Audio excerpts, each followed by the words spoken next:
Oi, gente, tudo bem com vocês? Espero que todos estejam bem. Espero que estejam se cuidando, como eu sempre tenho falado em todas as minhas aulas. Esse período difícil que a gente está passando, mas que uma hora vai ter que acabar e a gente tem que se cuidar para chegar o melhor possível quando tudo isso passar. Então, o nosso assunto de hoje é a notícia, é o gênero discurso notícia, notícia de jornal, já que esse gênero surge no jornal. E eu vou dividir essa aula em duas, tá? Serão duas videoaulas porque eu tentei fazer em uma só e não cabe. Eu acabo falando mais do que o tempo. Então a gente vai ter duas videoaulas. Eu vou começar nesse primeiro momento, a primeira parte, e depois vai ter uma continuação, tá? Vou abrir minha apresentação.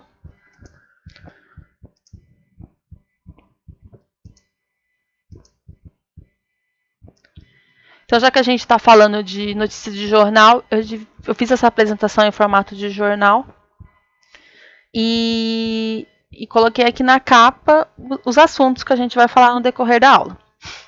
O primeiro, então, é a história do jornal, contar um pouquinho de como esse gênero surge, e depois sobre o gênero discurso notícia de jornal propriamente dito, depois a estrutura desse gênero. Essa é a primeira aula, a primeira parte da aula.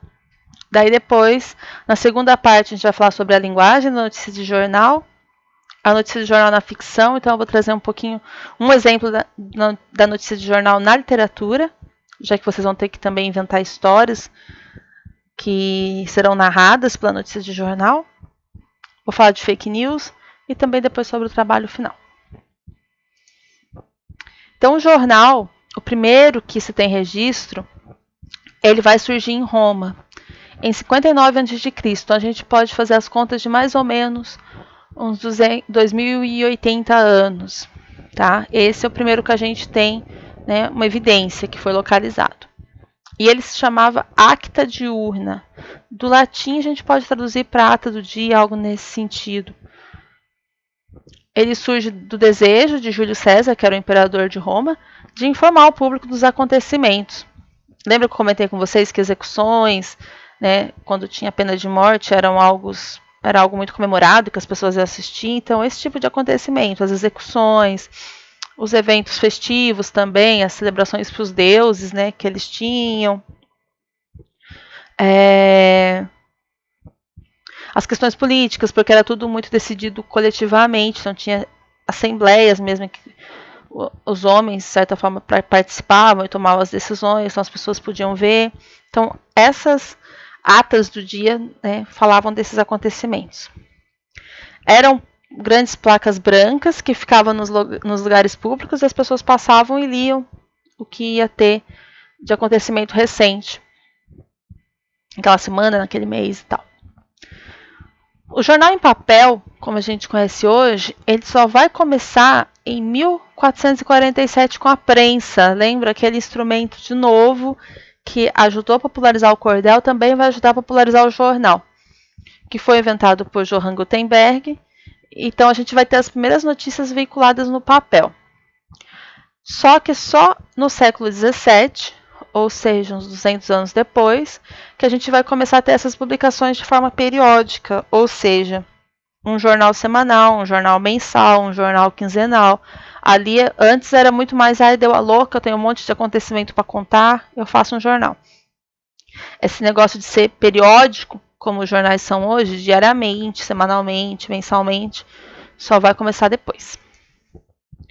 Nos anos 20, então, por volta de 1920, a gente tem a invenção do rádio, que vai acrescentar muito da linguagem oral para as notícias, já que as notícias vão passar a ser narradas, né, pelos locutores de rádio. Depois a gente tem a TV, que vai trazer muito da linguagem visual, porque a gente tem as imagens junto com a narração dos acontecimentos. E por último, que é o momento que a gente está vivendo, a gente tem a internet, que vai dar muito mais rapidez para a informação. A gente consegue assistir a notícia quase que em tempo real hoje, em tempo real, se der muita sorte, ao vivo, de qualquer lugar, smartphone, tablet, se eu tiver conexão de internet. A informação nunca circulou com tanta rapidez como circula hoje. Os jornais impressos ainda existem, mas eles perderam espaço, já que a gente tem outros meios onde a notícia circula. Mas a notícia ainda tem as principais características. Não é porque ela mudou de mídia, foi, né, para a internet, foi para a TV, foi para o rádio, que ela mudou as características dela. Esse gênero de discurso, então, notícia de jornal, ele vai falar muito. Ele não é um gênero, como eu posso dizer, de lazer. Eu não leio uma notícia de jornal para me distrair. Diferente, por exemplo, do cordel ou da história em quadrinhos. Eu leio porque eu preciso me informar daquele acontecimento. Então ele vai trazer isso com ele. Ele vai precisar ser muito rápido, ser muito direto, ser muito claro naquilo que ele está falando. E ele tem um interlocutor, ou seja, lembra o que é interlocutor? Que é o público-alvo, para quem lê, muito variado. Todo mundo lê notícias de jornal. Por exemplo, história em quadrinhos vai ler quem gosta. Agora, notícias de jornal, se a gente for colocar na teoria, todos precisam ler para se informar do que está acontecendo no mundo. Então, como esse público é muito variado, eu preciso de uma linguagem que seja muito abrangente, de uma estrutura que seja muito direta, para que todos entendam a informação, o fato, o acontecimento que eu estou narrando. Com a internet, a gente consegue linkar uma notícia na outra, de certa forma fazendo que um resgate mesmo. Por exemplo, se é uma sucessão de acontecimentos, vamos falar da pandemia, a gente tem várias notícias relacionadas. Então eu não preciso fazer uma notícia enorme para resgatar todo o histórico de o porquê aquilo aconteceu. Eu posso ser bem curto, bem direto e linkar as outras notícias que se relacionam. A estrutura da notícia de jornal, então. O que tem que ter numa notícia de jornal? O título é fundamental, não existe notícia de jornal sem título, que também é chamado de manchete. Tem gente que não gosta desse nome, acha que é pejorativo, dá uma sensação que é sensacionalista e tal. Eu, particularmente, não sou especialista da área, mas eu não me importo porque a ideia do título é chamar atenção, com uma manchete. Você tem que chamar atenção para o seu leitor que aquela notícia é uma notícia importante dele ler, dele saber o que está acontecendo. E claro que você não vai poder mentir no seu título. Colocar ali no título algo que não tem na notícia. Tem que estar relacionado. Então não vejo por que não chamá-lo de manchete também. Se o propósito é chamar a atenção do leitor. Depois do título, vocês podem pôr um subtítulo, não é obrigatório. Alguns põem, outros não. Se a notícia é muito extensa, geralmente tem um subtítulo. E depois, as informações básicas são apresentadas no que a gente chama de lead, que corresponde ao primeiro parágrafo, geralmente, das notícias. A lead tem que responder as seguintes perguntas: o que, quem, quando, como, onde e por quê. Então, no exemplo seria assim. Vou falar um exemplo de morte. Bem triste, a gente está falando de tanto, mas é que é o mais fácil que me vem à mente agora. Fulano morreu. Então, o que? Alguém morreu. Quem? O fulano. Morreu quando? Ontem. A gente pode pôr. Como? De parada respiratória. Onde? Na cidade tal. Por quê? Porque não houve ambulância suficiente para fazer o atendimento dele e ele acabou falecendo em casa. Pronto. Essa é a estrutura da notícia de jornal. Ela é bem simples, ela é bem rápida, ela tem que informar o básico ali logo de cara. Depois vocês podem ir construindo outras coisas. A filha dele lamentou muito a morte e culpou o governo por causa disso. E, colocando o resto que vocês julgarem necessário. Eu coloquei aqui um exemplo que é de uma notícia de compra de vacinas. Vou abrir aqui pra gente. Só para vocês verem, nem vou ficar lendo porque ela está bem extensa, mas o título, bem grande, para chamar a atenção. Repare como ele é bem maior. E um título grande também, de muitas palavras, a gente pode colocar.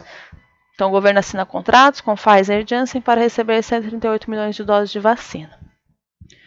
Esse jornalista colocou um subtítulo, que de certa forma já responde muitas das nossas perguntas. Segundo o Ministério da Saúde, 100 milhões de doses da Pfizer chegarão no segundo e no terceiro trimestres e 38 milhões da Janssen entre julho e dezembro. Então aqui já tenho boa parte do que eu preciso saber. E aqui ele vai descrevendo a notícia. O governo assinou os contratos, desses milhões serão de tal e tal. ministro que já está de saída, então quem, né, de certa forma, se bem que a gente pode falar que quem é o governo também, já está prestes a assinar os acordos. Daí que ele começa a fazer, de certa forma, um histórico, que é aquilo que eu falei que vocês podem ir complementando. 2 vacinas já têm o registro da Anvisa, que são a Pfizer e da AstraZeneca, a da Janssen ainda não tem. O Brasil também aplica a Coronavac, que tem autorização emergencial. A da Janssen e a da Pfizer já foram aprovadas pela OMS e tal, e por aí vai. Essa notícia também tem um negócio bem legal, que eu gostei, porque ele vai colocar, tipo, numa tabelinha, prazo de entrega. De certa forma, para facilitar a vida do leitor, né? Não vai escrever parágrafos longos. Depois ele vai para a parte de valores e vai falando de outras vacinas. E aqui você tem, né, outros vídeos, outras notícias relacionadas, que isso que a internet possibilita. Então, é isso. É para ser muito direto, muito simples, mas não é para ser uma notinha, né? Como vocês viram ali, ele conta o principal, quem, quando, onde, como e porquê, mas depois ele vai agregando outras informações à notícia. Então, eu vou interromper aqui essa primeira parte e depois a gente vai falar da linguagem da notícia de jornal, começar falando disso.